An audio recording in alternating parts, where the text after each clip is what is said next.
Assalamualaikum warahmatullahi wabarakatuh.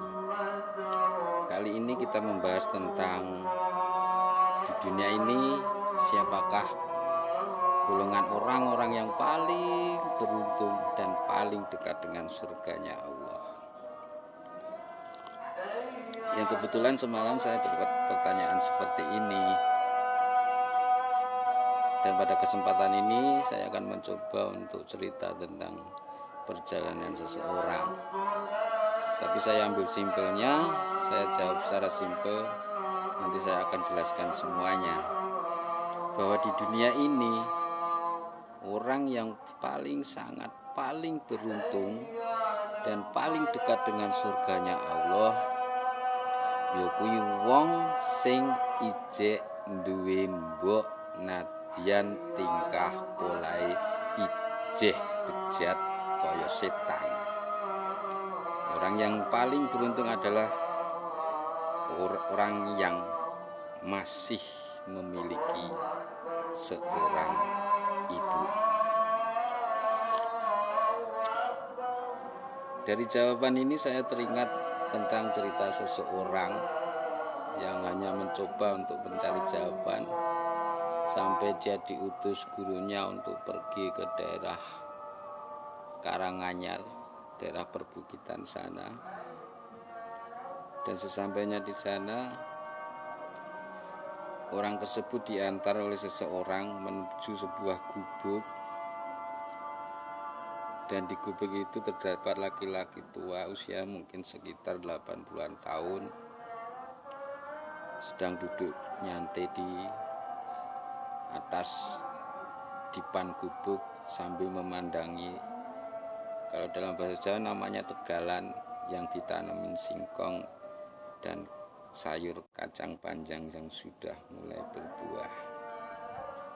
Lah tekan kono wong kuwi takon, setelah suluh salam sama orang tersebut, "Assalamualaikum, Mbah." Nah, si Mbah ini cuma diem, tatap matanya masih ke arah tanaman yang beliau tanam.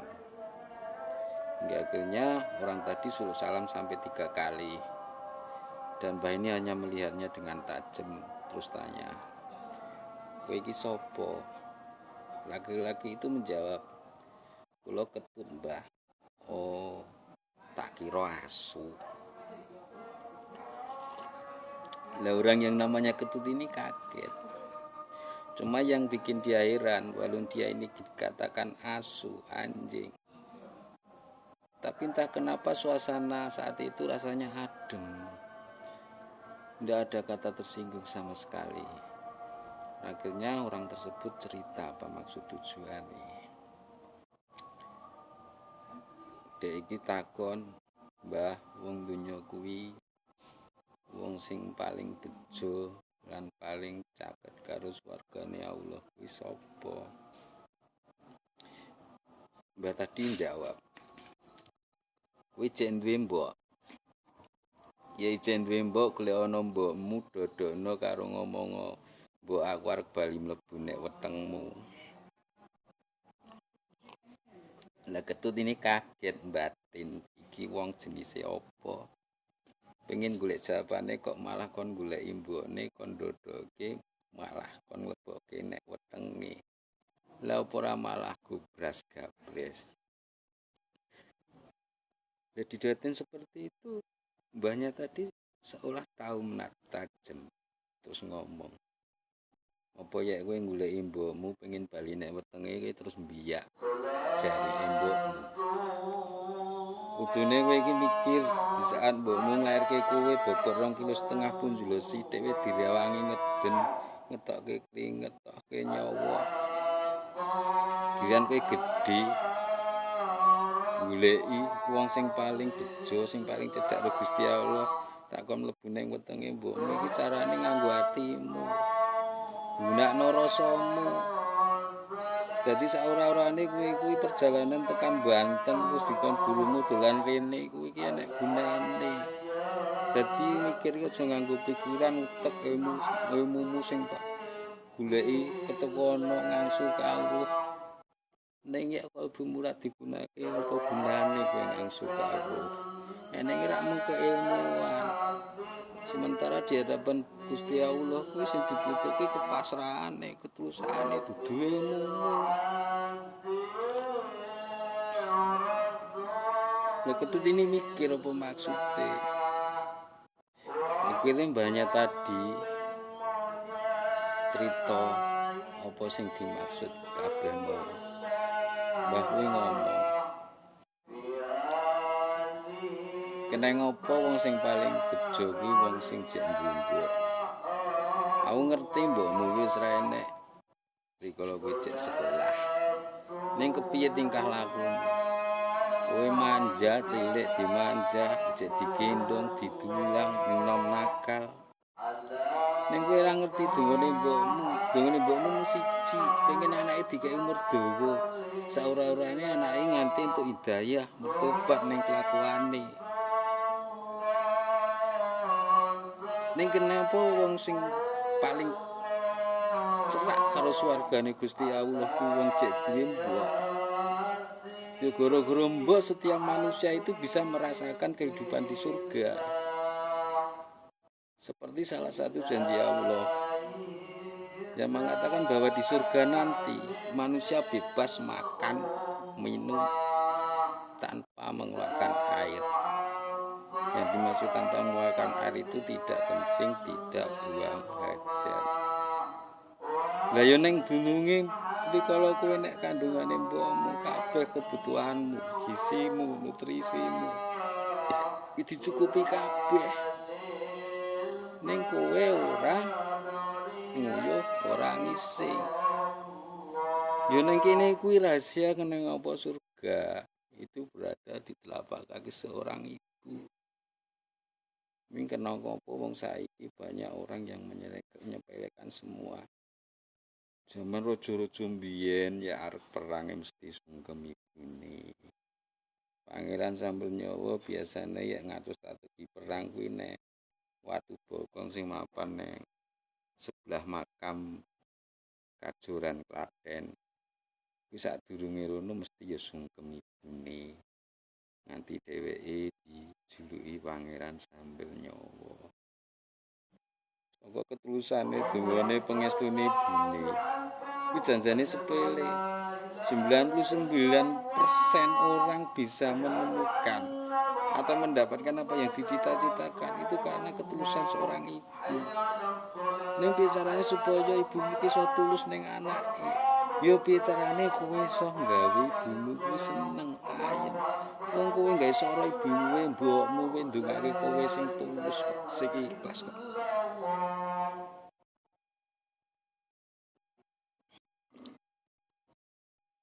Wong sing jenenge ketuti mikir soal dhek ngrumangsani